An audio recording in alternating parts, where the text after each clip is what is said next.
आकाशवाणी मध्य प्रदेश से प्रस्तुत हैं प्रादेशिक समाचार।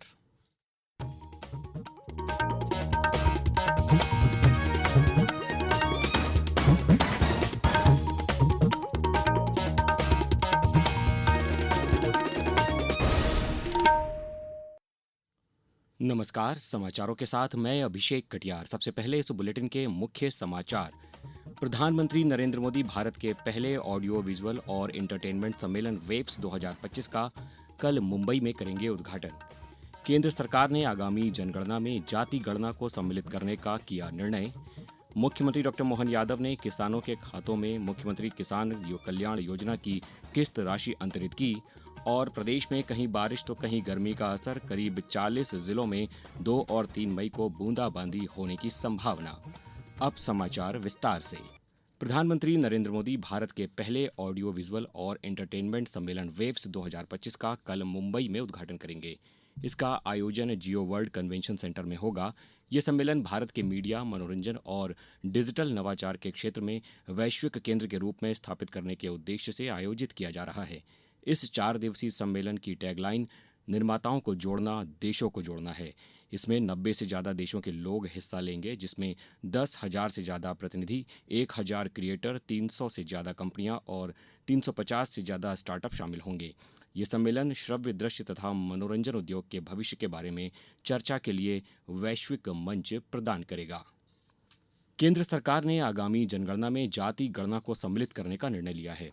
प्रधानमंत्री नरेंद्र मोदी की अध्यक्षता में मंत्रिमंडल की राजनीतिक कार्य समिति ने यह फैसला किया। नई दिल्ली में आज सूचना और प्रसारण मंत्री अश्विनी वैष्णव ने कहा कि जनगणना केंद्र का विषय है। कई राज्यों ने सर्वे के माध्यम से जातियों की जनगणना की है। जहां कुछ राज्यों ने यह काम सुचारू रूप से संपन्न किया है, वहीं कुछ अन्य राज्यों ने राजनीतिक दृष्टि से और गैर पारदर्शी ढंग से सर्वे किया है। इन सभी स्थितियों को ध्यान में रखते हुए कि हमारा सामाजिक ताना बाना राजनीति के दबाव में न आए, जातियों की गणना एक सर्वे के स्थान पर मूल जनगणना में ही सम्मिलित होनी चाहिए। सरकार ने शिलोंग से सिलचर तक नए राजमार्ग के निर्माण को स्वीकृति दी। इस पर 22,864 करोड़ रुपए की लागत आएगी। श्री वैष्णव ने कहा कि ये परियोजना पूर्वोत्तर क्षेत्र के विकास में महत्वपूर्ण साबित होगी। मंत्रिमंडल ने चीनी मौसम 2025-26 के लिए 355 रुपए प्रति क्विंटल के हिसाब से गन्ने का उचित और लाभकारी मूल्य तय करने को भी स्वीकृति दी। श्री वैष्णव ने कहा कि इस निर्णय से 5 करोड़ गन्ना किसानों के साथ साथ चीनी मिलों और संबंधित सहायक गतिविधियों में कार्यरत 5 लाख श्रमिकों को भी लाभ होगा। सागर जिले के मेनपानी गांव की पहाड़ी पर इस्कॉन द्वारा 50 करोड़ की लागत से भव्य श्री राधा कृष्ण मंदिर का निर्माण कराया जाएगा। मुख्यमंत्री डॉ मोहन यादव ने आज उज्जैन प्रवास के दौरान वीडियो कॉन्फ्रेंसिंग के माध्यम से इस इस्कॉन मंदिर का भूमि पूजन किया।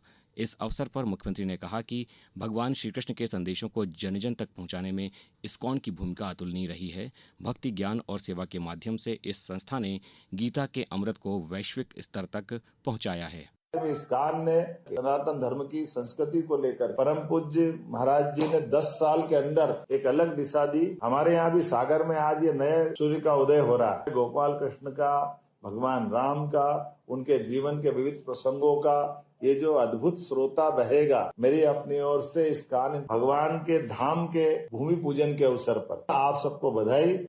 3 एकड़ में बन रहे इस मंदिर परिसर में राधा कृष्ण जी का एक सुंदर मंदिर होगा। साथ ही आश्रम, गुरुकुल, गौशाला, वृद्धाश्रम, चिकित्सा क्लिनिक, इको विलेज और वैदिक कला व विज्ञान महाविद्यालय का निर्माण भी होगा। मंदसौर में 3 मई को किसान सम्मेलन और एग्री हॉर्टी एक्सपो 2025 का आयोजन किया जाएगा। इसमें नवीनतम कृषि तकनीकें, उन्नत बीज, आधुनिक कृषि यंत्रों के उपयोग पर मंथन होगा। साथ ही प्राकृतिक खेती, फलोद्यान, बागवानी और खाद्य प्रसंस्करण जैसी गतिविधियों पर भी विशेष फोकस रहेगा। अब समाचारों में वक्त है एक ब्रेक का।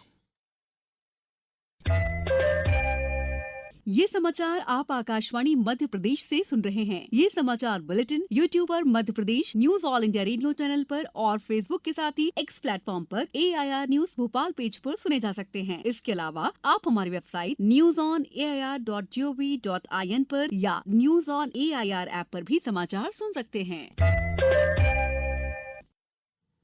समाचारों में पुनः आपका स्वागत है। मुख्यमंत्री डॉक्टर मोहन यादव ने आज धार जिले के ग्राम उमरबंद से प्रदेश के 85 लाख से अधिक किसानों के खातों में मुख्यमंत्री किसान कल्याण योजना की किस्त राशि सिंगल क्लिक के माध्यम से अंतरित की।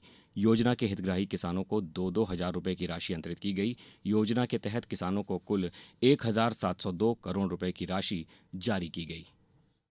धार उमरबंद से किसान सम्मान निधि माइक्रो उद्वहन सिंचाई योजना, जिसमें 1,887 करोड़ की लागत से 1,04,000 से ज्यादा किसानों को लाभ मिलेगा। इसी के साथ साथ गिग वर्कर्स जो संबल योजना के माध्यम से सभी प्रकार की राशि डालते हुए हमने लगभग पूरे प्रदेश के किसानों के लिए उमरबंद धार से ये हमने प्रयोग किया है। मेरी अपनी ओर से सभी भाई बहन को बधाई। मुख्यमंत्री किसान कल्याण योजना के तहत किसानों को वर्ष में कुल 6,000 रुपये की राशि 3 समान किस्तों में दी जाती है। शुरुआत से लेकर अब तक किसानों को कुल 12 किस्तें दी जा चुकी हैं। आज अक्षय तृतीया है। अक्षय तृतीया पर मुख्य रूप से देवी लक्ष्मी, भगवान विष्णु और कुबेर महाराज की उपासना की जाती है। इस अवसर पर प्रदेश भर में विभिन्न कार्यक्रम हो रहे हैं। मुख्यमंत्री डॉक्टर मोहन यादव ने प्रदेशवासियों को अक्षय तृतीया और परशुराम जयंती की शुभकामनाएं दी हैं। उन्होंने कहा कि इंदौर जिले के जानापाव में भगवान श्री कृष्ण को भगवान परशुराम ने सुदर्शन चक्र दिया था, इसलिए हम जानापाव के साथ ही श्री कृष्ण की लीलाओं से संबंधित प्रत्येक स्थान को तीर्थ के रूप में विकसित करेंगे।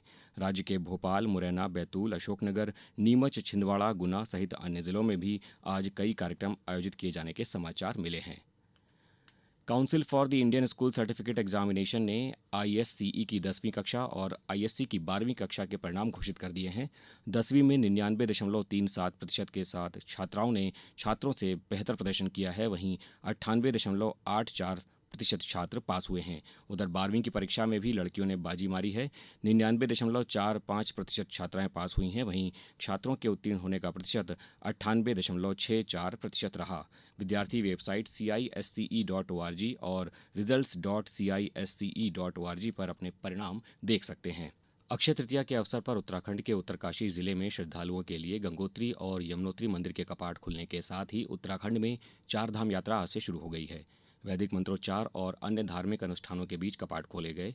केदारनाथ धाम के कपाट शुक्रवार को, जबकि बद्रीनाथ धाम के कपाट रविवार को खुलेंगे।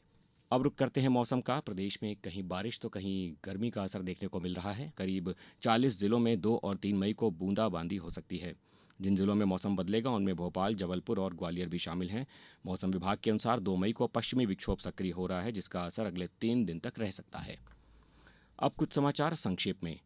झाबुआ कलेक्टर ने जिले में KYC कैंप आयोजित कर PDS हितग्राहियों की KYC 30 अप्रैल तक पूर्ण किए जाने के निर्देश दिए हैं। खंडवा जिले में गेहूं व अन्य फसलों की कटाई के उपरांत फसल अवशेषों को खेतों में जलाए जाने को प्रतिबंधित कर दिया गया है। बांधवगढ़ के साथ शहडोल जिले में भी गिद्धों की गणना की गई है। बांधवगढ़ में जहां 246 गिद्ध मिले हैं, वहीं शहडोल जिले में 123 गिद्ध नजर आए हैं। शिवपुरी जिले में ग्रीष्मकाल में पेयजल संकट की स्थिति को ध्यान में रखते हुए हैंडपंप संधारण हेतु शिकायत दर्ज कराने के लिए कंट्रोल रूम स्थापित किए गए हैं। अशोकनगर में मुख्यमंत्री कन्या विवाह योजना के अंतर्गत सामूहिक विवाह सम्मेलन में 69 वर वधुओं ने जलगंगा संवर्धन अभियान के अंतर्गत जल बचाने की शपथ ली और सीहोर जिला पंचायत CEO डॉक्टर नेहा जैन की अध्यक्षता में जलगंगा संवर्धन अभियान के तहत क्षेत्रीय जनप्रतिनिधियों एवं NGO प्रतिनिधियों की बैठक आयोजित की गई। इस बुलेटिन में बस इतना ही। अगला बुलेटिन सुबह 7:10 पर। नमस्कार।